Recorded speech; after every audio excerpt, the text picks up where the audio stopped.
With 100% base crit and powerful Silkbind attacks, no Wyvern is safe from this beast of a weapon. I am of course talking about the Hide Ninja Sword. Now you've probably heard about this weapon already because it's been getting a lot of buzz since it came out with the most recent update. And it's easy to see why, because it has 100% crit right out the gate. Now that's just crazy. This weapon is definitely really strong. It's up there with the Narga SnS. I'm not sure if it beats it out or not, but either way it's very close. But that's not really what I care about. For me, it's not about the meta. Yes, I like damage, but I also like trying different builds and playstyles. So what I really like about this weapon is that since it already has 100% crit right off the bat, you don't have to worry about things like crit eye and weakness exploit, and instead you can focus on utility skills or supplemental damage skills, and this really opens up the build potential for this weapon. Because of this, I've already made multiple builds for this sword that all play really differently. Today I want to showcase one in particular that I've been really enjoying quite a bit. This one focuses on making the most out of perfectly timed Metsu Shuryugekis to counter monster attacks and follow up with a powerful counterattack of your own. And on to the build. So now we have 3 Grinder Jewels on our sword. We have Bareth Helm with a Crit Jewel and Brace Jewel. Vike Mail with Guardian, Attack, and Diversion Jewels. Sinister Gauntlets with Attack Jewel. Chrome Metal Coil with a Guardian, Attack, and Satiated. And Golden Hakama with 2 Steadfast Jewels. Now the Steadfast Jewels and the Satiated Jewel, I just put there for personal preference. You can put whatever 1 slots you want. For the Talisman, I have one with Wirebug Whisperer 3. This is only a rarity 4. It shouldn't be too hard for you guys to get something like this. Or Wirebug Whisperer 2 with a level 1 slot. Or any of our other 2 slot or 3 slot abilities, and you should be fine. Okay, so moving on to the switch skills. We've got Hard Brasher combo. This one is really good. It's a shield-based combo that does stun damage. Sliding Slash. This one, this is up to you. You can pick this one or the other one, which is Advancing Slash. Sliding Slash lets you go in the air and do a downward shield attack, whereas Advancing Slash moves you forward and negates staggers, which could be pretty good. And then Metsu Shuryugeki, this is very important for this build. This is basically the main thing that we're focusing on, so you definitely need this. Okay, so we're looking at 247 base attack before any buffs are applied. When it comes to our skills, we have Attack Boost level 4, which is going to increase our raw damage. Crit Boost with our 100% affinity is going to give us an extra 15% damage on all of our attacks. Very important. Wirebug Whisperer level 3 is going to help us maintain our Wirebugs so we can get more Metsu Shuryugekis off. Offensive Guard is going to give us 15% damage for a few seconds after we execute a perfectly timed guard, and I'll show you how we can do that in a moment.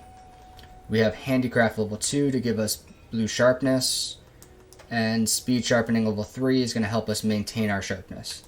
Otherwise, we have Flinch Free level 1, which is going to be pretty much mandatory for Sword and Shield if you're playing multiplayer. And Diversion is going to draw the monster's attention so you can get more counters off. So now I'm going to demonstrate proccing Offensive Guard with Metsu Shuryugeki. You have to time this perfectly, like right before the attack. There it is. You see the sword symbol up by our health bar. Let's see the damage. So now we're doing 278. So that's 15% more damage. And now it's gone back. See, it only lasts a few seconds.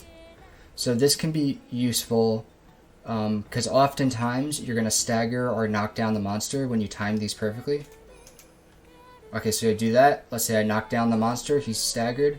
You go to the face. You can do your hard bash combo for a couple seconds and you do 15% extra damage.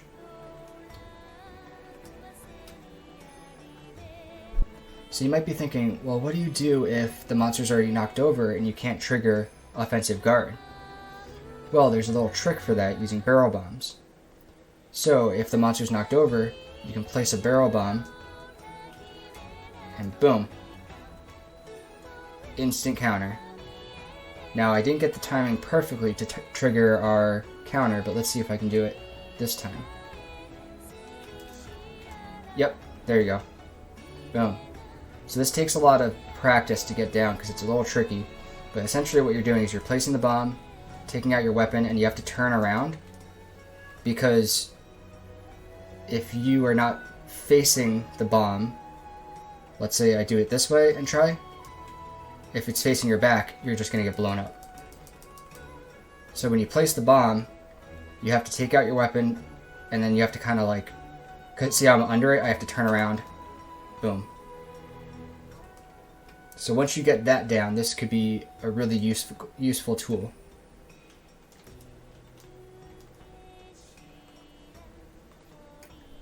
So one more thing I wanted to mention was our sharpness. So we have a small amount of blue sharpness, and we don't have protective polish or anything like that.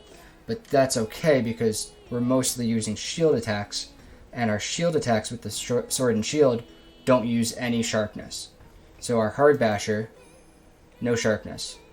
Our Metsu Shuryugeki is all a shield-based attack, and it uses no sharpness at all. So the main thing you're going to want to do, just for your kind of basic combo, is hard basher. You don't want to do too much perfect rush, because the perfect rush is going to just... one perfect rush will basically eat your entire blue sharpness. Pretty close to it. Look at that. Like 1.5, or these kinds of spinning slash attacks, they're going to eat up your stamina, or your sharpness. So you want to focus on hard basher, and then whenever you can, when you got an attack coming at you, counter with the Metsu Shuryugeki, you're not using any sharpness. You can, every once in a while, follow up your hard bash combo with a spinning reaper, because that's going to do a lot of damage. It will use some of your sharpness, but it's worth it for that extra damage. Other than that, you should be good. Now you're going to want to pick up Silkbind Boost as your Rampage skill. I forgot to mention this before, but it's a main component of this build, because it's going to give you 10% extra damage on your Silkbind attacks. So between this Rampage skill, Offensive Guard, and Wirebug Whisperer, you'll have supercharged Metsu Shuryugekis. And I gotta say, it's a lot of fun. If you're able to fit it, you can put Slugger on this build, because Metsu Shuryugeki is really good at doing KOs already, and Slugger would just enhance that even more. Another skill that might be good is Stamina Thief, which, now that I think of it, it's only a 1 slot, so I might even replace those stun decorations with Stamina Thief, see how that works, to increase your fatigue damage. The last thing I want to talk about really quickly is Wirebug management.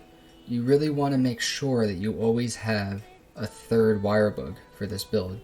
So try to pay attention to the areas and the set locations where the Wirebugs are, and try to always have a third one so that you can always do your counters, because Metsu Shuryugeki costs 2 Wirebugs, and then the recharge rate is pretty long. That's why Wirebug Whisper is so important for this build.